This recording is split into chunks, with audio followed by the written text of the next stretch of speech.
Um projeto aprovado pelo Congresso este mês, que só depende da sanção da presidente Dilma Rousseff para virar lei, é mais uma tentativa de inibir a corrupção. O rigor desta vez atinge as empresas. Os corruptos desviam de 50 a 80 bilhões de reais por ano no Brasil, mais de 2% do produto interno bruto, segundo a Federação das Indústrias de São Paulo.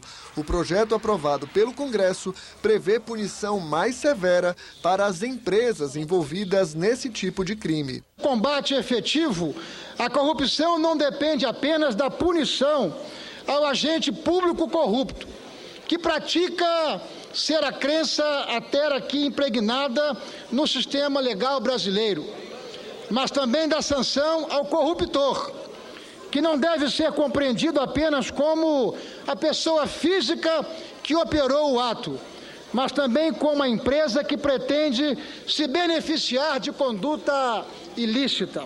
Pela lei atual, as pessoas físicas condenadas por corrupção são obrigadas a devolver o dinheiro desviado. Mas, para as empresas, a punição é mais leve. Elas ficam apenas proibidas de contratar com o poder público. O projeto agora prevê multa para as pessoas jurídicas, de 6 mil a 60 milhões de reais. Mesmo que a pessoa jurídica seja punida, dirigentes e administradores também podem responder como pessoas físicas, ainda que eles deixem o comando da empresa.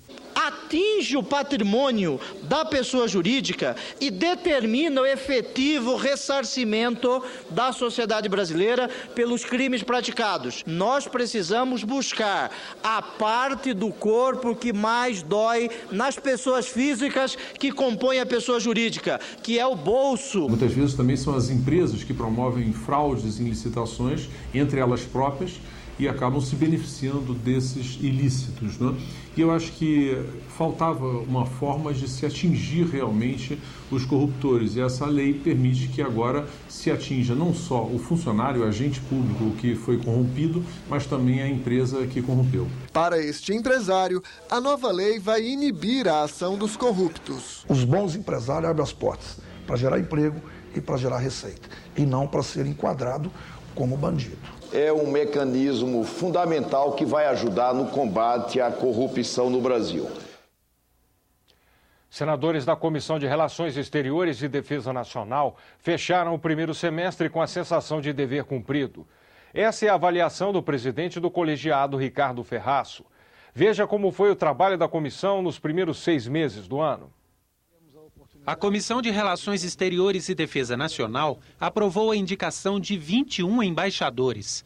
Também foram aprovados 10 acordos internacionais assinados pelo governo brasileiro. Além das matérias de iniciativa do Poder Executivo, a comissão aprovou 4 projetos de lei. Um deles regulamenta o uso de aviões e helicópteros oficiais pelas autoridades. Elas só poderão voar em aeronaves da FAB em missão oficial para cumprir atividades próprias do serviço público.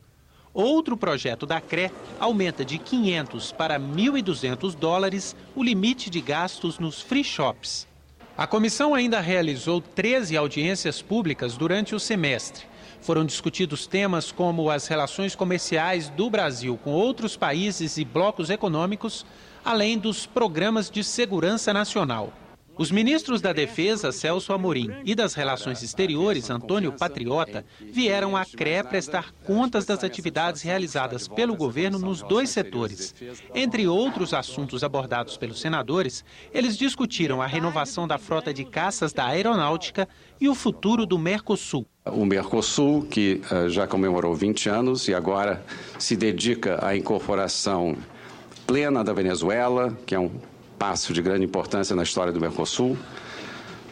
Os dados são conhecidos, a Venezuela é a 4ª maior economia da América do Sul, o 4º país mais populoso da região. E com o ingresso da Venezuela no Mercosul, o Mercosul se estende da Patagônia ao Caribe. O superávit do Brasil em 2012, na relação com os países da América do Sul, é o mesmo de 2005. Portanto, no tempo, nós observamos que o Mercosul precisa de uma oxigenação. O presidente da comissão, senador Ricardo Ferraço, destacou que o Senado precisa acompanhar de perto os investimentos do governo na defesa nacional. Essa foi uma das prioridades da CRE no semestre. Um país da dimensão do Brasil, que tem aproximadamente 17 mil quilômetros de fronteira seca, por exemplo, e tem um desafio enorme no combate aos crimes transnacionais, precisa desenvolver sistemas, programas, diretrizes, ações de modo a proteger o nosso país. Para isso, por exemplo, a Defesa tem um programa dos mais importantes para a nação, que é o CISFRON. Se você olhar a escalada da violência e da taxa de homicídios em nosso país, você vai identificar no centro dessa epidemia o consumo e o tráfico de drogas, o tráfico de armas, crimes transnacionais que precisam ser combatidos. Essas drogas não são produzidas aqui no Brasil, elas são importadas de países que fazem fronteira com o nosso país. Então, quando você bota de pé um programa como o CISFRON, você está, na prática, combatendo a violência em nosso país, que historicamente esteve presente nas médias e grandes cidades, e hoje está presente também nas pequenas cidades. O limite de compras em free shops aprovado na Comissão de Relações Exteriores passa dos atuais $500 para $1.200. O projeto ainda precisa ser votado na Comissão de Assuntos Econômicos do Senado. Quem viaja para o exterior tem a vantagem de aproveitar os preços atraentes dos chamados free shops.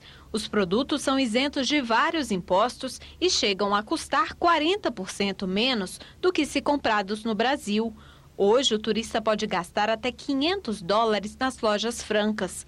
Pela proposta aprovada na Comissão de Relações Exteriores, esse limite passaria para $1.200. O free shop foi feito para estimular o turista e a ter uma movimentação maior nas suas compras aqui interna. Então, em vez de ele gastar o dinheiro dele lá, ele poderia gastar aqui. Só que nós temos até hoje, fazem mais de 25 anos, o mesmo valor, ou melhor, 30 anos, que é de $500. Quer dizer, nós tivemos inflação, etc. Antigamente, você com $500 tinha uma compra substancial. Hoje você compra 2 frascos de perfume e acabaram os $500. Quem dá essas diretrizes é o Ministério da Fazenda. Então tem uma portaria do Ministério da Fazenda que fixa esses valores que estão em acordo, inclusive, com outros países do Mercosul, né? E agora esse projeto modifica isso, colocando em lei essa matéria, que não era matéria de lei. A cota para compras no free shop não pode ser confundida com o limite do que o brasileiro pode gastar no exterior. A confusão reside exatamente aí, que você pode trazer artigos até $500 do exterior, e além desse limite, mais outro de 500. Então, por ser o mesmo limite de 500, às vezes as pessoas acham que é a mesma, são 2 limites que se somam. Na página da TV na internet você pode rever as principais reportagens desta edição. O Jornal do Senado termina aqui. Boa noite e até amanhã.